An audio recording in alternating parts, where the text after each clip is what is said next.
Selamat pagi dan salam.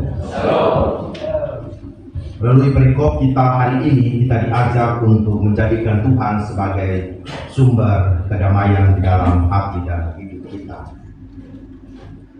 Bapak, Ibu, dan saudara-saudara yang terkasih dalam Kristus, Sinode Gereja Kristen Sumbar dalam pelayanan 2025 mengangkat tema tentang keluarga yang membawa damai. Tentu persoalan dan pergumulan ini berdasarkan hal-hal yang memang terjadi dalam tingkat pelayanan, baik dalam jemaat, bahwa ada keluarga satu dengan keluarga yang lain tidak bisa menghadirkan damai. Bahkan orang Kristen di wilayah barat sana yang menjadi masalah pembunuhan antara kakak beradik dan saudara bersaudara, bahwa kebencian menjadi pemisah yang tak terelakkan. Sinode Gereja Kristen Sumbar juga berjumpa dengan perkelahian antara pendeta dengan jemaatnya, penatua dengan jemaatnya. Bahkan terakhir kemarin kami baru menyelesaikan persoalan Vikaris Bengkelari dengan mentor untuk pada dia terbakaran saya. Ya, jadi begitu Bapak Mama. Jadi baru 3 minggu lalu lah diselesaikan masalah pendeta dengan vikaris. Ya. Ada juga masalah begitu ya, pendeta yang sudah pensiun tapi tidak mau pensiun Bapak, masih bawa itu cap gereja. Ya, mau kasih ke pendeta muda, tidak mau kasih. Ya. Nanti lucu saya bilang, saya boleh pensiun, mau pensiun cuma apa? Gitu ya. Tapi ada yang tidak mau pensiun ya. Ya, bawa untuk gereja, sertifikat rumah pastori dia mau bawa, balik nama, baru dia pama dikubur di tanah gereja. Ya, jadi mau minta lagi pensiun di atas pemeliharaan yang pendeta aktif gitu ya. Jadi pendeta aktif gaji 3 juta, dia gaji 5 juta Bapak. Jadi pendeta aktifnya bingung gitu ya. Ini sebenarnya siapa? Dan berbagai persoalan. Bahkan tanah gereja ada juga yang dibuka oleh para cucu sampai menyelesaikan di Mahkamah Agung. Jadi tahun 40-an, 50-an, opa-omanya kasih sama gereja. Cuma ya gereja juga salah tidak mengurus gitu ya. Sudah jadi gereja, pastori, cucu turunan ketiga menggugat dan membawa itu ke Mahkamah Agung. Jadi sebenarnya gereja hadir kadang-kala juga tidak gampang untuk menghadirkan damai. Persoalan-persoalan pelik juga terhadap bangsa ini rasanya kita alami hari ini. Pertanyaannya adalah, Bapak Mama di sini, adakah individu atau keluarga yang tidak mendambakan kedamaian? Siapa yang dalam ruangan ini benar-benar masih mau, ya pokoknya bakalnya. Rasanya saya dan Bapak Mama semua ingin hidup dalam ketenangan, terutama dalam damai Kristus. Rumah yang harmonis, keluarga yang saling mencintai, pengampunan yang selalu diberikan setiap hari, ketentraman yang saling berinteraksi dengan sesama dalam cita-cita setiap individu. Tapi semuanya tentu kalau bukan hanya di Facebook saja Bapak saling interaksi, ya. Tapi sampai di rumah Bapak. Jadi di dunia maya dia jadi malaikat Bapak. Di dunia nyata jadi apa Bapak? Ya, asistennya Lucifer. Oh, jangan bilang iblis, tapi ya Lucifer. Ya, asistennya Lucifer. Dan nama itu agak keren gitu. Nah. Kalau saya menghadapi yang namanya percabulan, kenajisan, hawa nafsu yang semuanya berkaitan dengan kesucian itu. Percabulan merujuk pada segala bentuk kekerasan, hubungan seksual yang tidak sah yang terjadi antara individu yang bukan suami atau istri.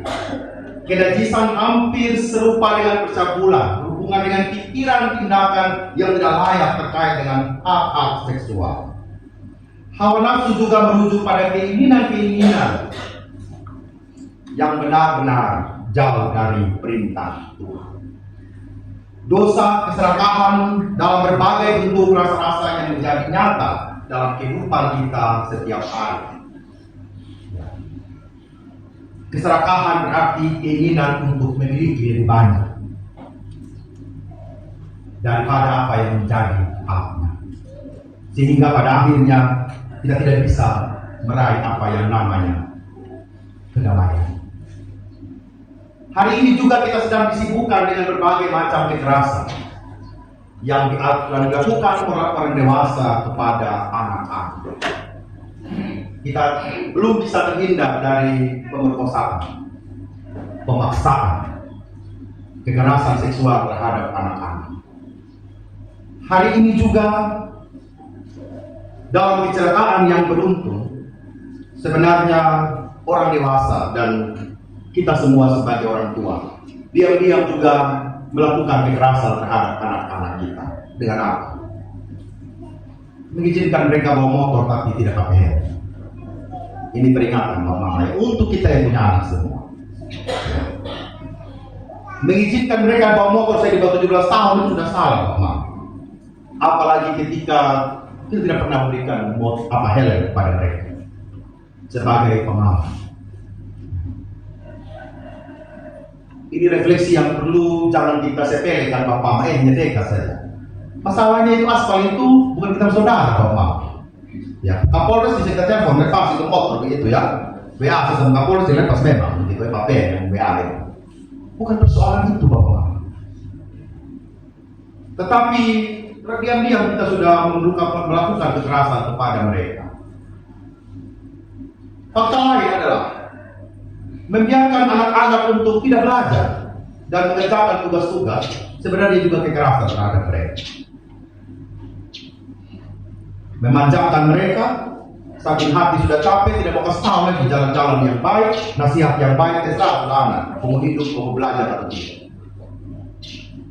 Bapak Ibu, memberikan kesempatan belajar kepada anak-anak sebenarnya sebagai sebuah latihan hidup buat mereka.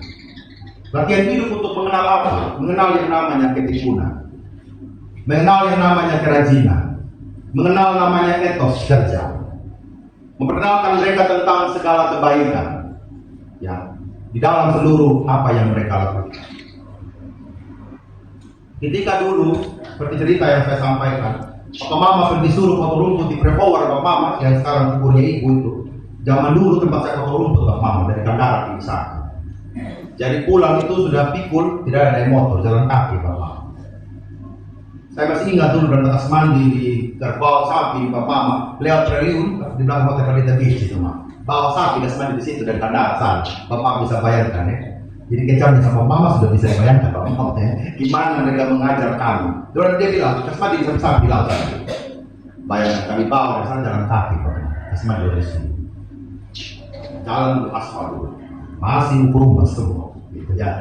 Tapi saya pahami sekarang kenapa Bapak Mama saya untuk mengizinkan kami untuk melewati itu. Karena kalau tidak, generasi apa yang saya dan Bapak Mama menghasilkan? Saya pikir Manfaat tidak sedang memproduksi anak-anak yang pemabuk. Sepakat Bapak Mama? Kita sepakat ya? Dia tidak sedang menciptakan anak-anak yang pemabuk. Itu masa lalu. Ternyata anak muda sekarang ya tadi mengembangkan seni, menyanyi, olahraga. Saya juga lagi dulu dengan berat badan. Saudara sih sedikit ya, gitu ya. Lagi berusaha gitu ya. Hidup sehat gitu. Dia tidak kalah sama anak muda. Gitu biasa dia terlalu kecil tahun 2005 bisa kepake lagi. Gitu kan ya. So pakai ada berobek Bapak Mama. Gitu ya. Kita harus menciptakan itu hari ini Bapak. Di bulan keluarga pas kita ngomong, kita tidak menciptakan anak-anak muda yang hidup dalam seks bebas. Sepakat? Ya, karena HIV mengintik mereka hari ini. Kota Kupang sudah heboh, Makassar sudah heboh, di Sumba diam-diam heboh. Kita sedang menciptakan anak-anak yang hidup dengan seks bebas, dengan siapa saja, yang hidup bukan dalam kerangka pernikahan. Ini PR yang melupakan. Kita masih 30 pasang jemaat yang belum nikah. Ini berulang kali kami kunjung, tolong Bapak Mama refleksi diri, harus sudah bawa yang pernikahan di gereja. Karena kita harus menjadi sebuah keluarga yang benar-benar diberkati. Ya. Ini kami harus omong Bapak Mama, karena setiap rapat dan perkunjungan selalu itu yang kami katakan. Pernikahan di usia muda rasa-rasanya perlu ditekan jemaat mengparas. Lulus SMA bukan tidak boleh pacaran, tapi pikir-pikir dulu, karena beberapa 2 minggu ini kami harus mengurus hal yang beginian ini tidak gampang. Ya, ketika pernikahan muda itu terjadi, punya anak sebelum menikah, lulus SMA, bahkan masih SMA sudah punya anak, ini masalah yang dihadapi oleh Manupara, jemaat kita dan bukan jemaat kita juga. Tetapi vibes-nya, pancarannya itu akan kita rasakan juga. Dia boleh kok Pak Pendeta, kenapa saya tidak boleh? Betul enggak? Dia boleh kawin kok, dia lulus SMA, kenapa saya tidak? Bukan persoalan kau mampu kasih makan atau tidak, Bapak Mama, tetapi tentang kedewasaan dalam karakter dan spiritual. Ya. Kalau saya omong begini, kalau ada yang kena, saya minta maaf, tapi ini firman. Ya. Bangga sekali hari ini anak-anak Manupara bisa menyanyi, ya. Mengeluarkan bakat mereka, walaupun itu bukan berarti final, tetapi ini baru permulaan. Kita dukung mereka. Anak laki-laki punya hanya Bapak Mama, semua laki-laki didukung lagi supaya ikut dengan anak-anak kita ini. Oleh karena itu dalam perayaan bulan keluarga pada hari ini, apa yang kita mau katakan? Yang pertama, keluarga yang di dalamnya hanya damai Kristus yang menerima.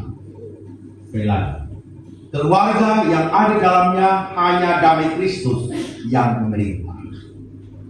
Keluarga yang memutuskan untuk hidup kudus dan benar di hadapan Tuhan. Kita tidak mau membiarkan diri kita dikuasai oleh dosa-dosa kenajisan, percabulan, dan hawa nafsu. Seolah-olah manusia dibuat hanya untuk memperhamba di dalam dosa. Suami istri benar-benar mesti sepakat bahwa rumah tangga yang dibangun itu adalah bangun juga di dalam Tuhan. Ketika itu dibangun di dalam Tuhan, di sanalah ada yang namanya kedamaian. Orang-orang yang mendua hati atau melakukan perselingkuhan dan tindakan yang tidak menjaga kesucian pernikahan Kristen sebenarnya sedang menghadirkan ketidakdamaian di dalam rumah tangga. Oleh karena itu, Papa Mama, keluarga yang terkasih sebagai suami istri, mari kita menjaga kesucian pernikahan kita. Di masa lalu mungkin kita bukanlah orang yang terlalu baik bagi pasangan kita, tetapi melalui bulan keluarga ini kita berefleksi secara baik bahwa saya ingin mengasihi istri saya ingin mencintai suami saya ingin mencintai anak-anak saya hanya berdasarkan hikmat dan damai yang berasal dari Allah. Bapak Ibu, jangan minta di siapa-siapa. Minta kedamaian itu, minta dalam hikmat Tuhan, bahwa Tuhan terima kasih bahwa Allah memberikan kedamaian itu dalam keluarga. Dan saya pikir kita juga tidak mau pulang ke rumah kita ketemu kita punya keluarga dengan ibu ya. Apa sih dia kalau pulang rumah ibu dengan keluarga? Tolong dulu gitu ya. Ya memang masalah hidup ini berat, Pak. Ya. Tapi jangan selalu berat lagi itu maksudnya. Kalau memang hari ini yang kita bisa hasilkan di mama saya bawa pulang dengan 10.000 aja, coba deh bawa pulang dengan hati damai. Tapi kalau 50.000 sudah beli boti 70.000, mau apa yang terjadi? Iya toh? Iya kan? Kalau uang 100.000 beli mobil 50.000, rokok di 25.000, sisa berapa? Nah, 5.000. Mau apa ya ibu yang terjadi, Bapak Maaf? Ya kan? Jadi sebenarnya rasanya Tuhan tidak kurang-kurang berkatnya kepada kita. Tapi kalau uang 100.000 saja bapak-bapak ini tidak bisa mengelola dengan baik sampai di rumah, ya kalau 1.000 wajar. Betul tidak mama? Sabarlah ibu. Ya kan ya. Seperti itu bapak. Belum lagi bapak kalau terima telepon, terima di depan istri, terima sampai di belakang rumah. Woi, curiga sudah istri. Ada yang lain ya, Om Mike. Mike minggu depan ini menyanyi. Ya jelas curiga Bapak Mama. Jadi bagaimana juga menjadikan damai dalam rumah tangga? Masing-masing keluarga, suami istri dengan dia punya urusan sendiri-sendiri. Yang kedua, ucapan syukur terbesar bagi Tuhan adalah ketika keluarga atau tubuh Kristus menjadi saluran berkat bagi sesama. Sekali lagi, ucapan syukur terbesar bagi Tuhan adalah ketika keluarga atau tubuh Kristus menjadi saluran berkat bagi sesama. Bapak Mama, hanya hati yang damai yang bisa menjadi berkat. Amin.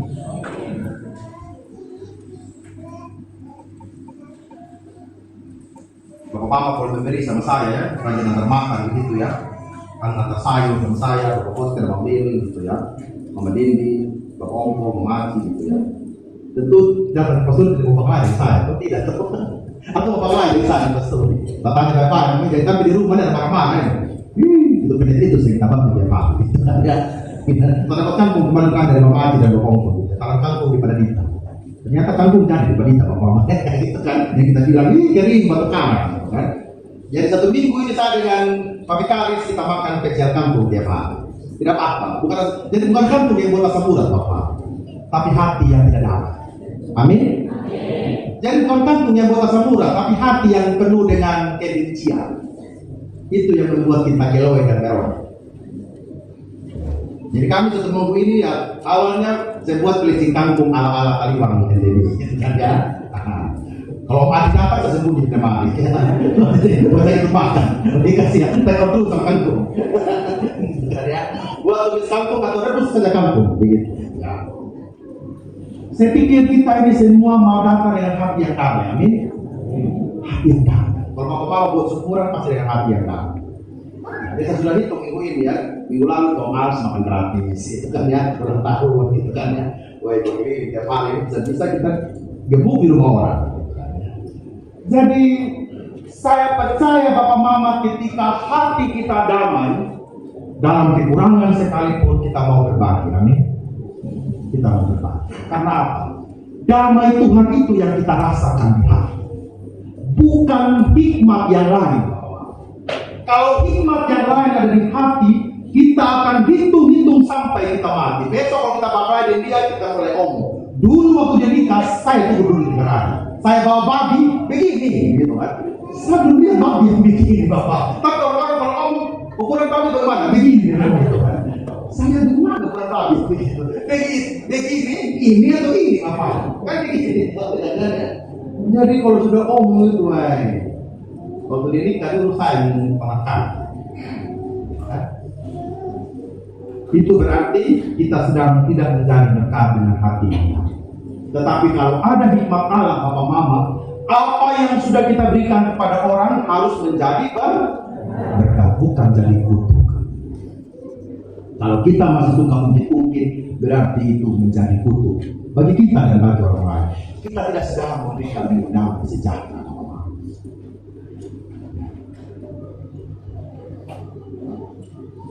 Yesus adalah Allah yang penuh dengan belas kasihan, murah hati dan rendah hati, lemah lembut panjang sabar, menunjukkan bahwa ia benar-benar sumber kedamaian bagi kita. Orang-orang yang penuh belas kasihan, yang menunjukkan kemurahan hati, belajar untuk terus merendah hati dalam kelembutan panjang sabar. Dan keluarga Kristen dipanggil untuk berbelas kasihan, bermurah hati, rendah hati, lemah lembut dan panjang sabar. Sebab hanya dengan jalan ini kita hidup dalam kedamaian dan ketentraman. Bukankah dengan berbuat demikian kita sedang mengucap syukur kepada Allah yang memberikan damai, dan mereka pun yang menerimanya akan menaikkan syukur kepada Allah. Yang ketiga, damai itu harus diteruskan. Tidak ada orang yang mengatakan damai itu untuk saya sendiri saja. Sehingga kalau ada orang yang ada dalam pertengkaran, saya dan Papa Mama hadir untuk mendamaikan mereka. Karena kita percaya Tuhan dalam hikmat-Nya hadir dalam diri kita yang sudah mendengarkan firman Tuhan. Jangan sampai di kantor ada pegawai yang curhat, "Hei, saya suka dengan itu bos, sama saya juga tahu." Saya suka sama dia, tambah umur. Dia bilang, datang lewat satu orang, kamu ada omong apa? Kau tahu kalau kita bos, sama saya marah juga rasa. Dia potong sama gaji. Jadi hal-hal yang begini, apa yang harus dia bilang, usisu tahu, usisu dengar, dia tanya. Di mana? Mau begini punya tanah, kita sini dulu. Ada sama omong sama kau. Ada, sini dulu. Istilahnya tak sini. Maka pada rumah sana ada masa kau sini dulu gitu kan. Sudah tahu, gue Pak Pendeta dari malam jalan-jalan dengan nona. Katanya Om Adi yang kono. Lihat-lihat yang gerakan kan gitu kan ya. Gitu loh. Oh, sama wih, ya bulan dulu, Pak Pendeta lihat bersama dia. Jadi kita bukan membawa damai, tetapi membawa pertengkaran. Jadi kalau Bapak Mama merasakan damai, seperti Monehau yang ada sebelum minggu ini, damai semua Monehau dia pikir di pasar jalan terus, ya. Jadi datang gereja, ya. Om Charles dan Tim sudah mendamaikan dia dengan rumahnya yang baru, itu kan ya. Jadi Bapak Mama siap membawa damai. Tuhan yang menguatkan kita semua. Amin.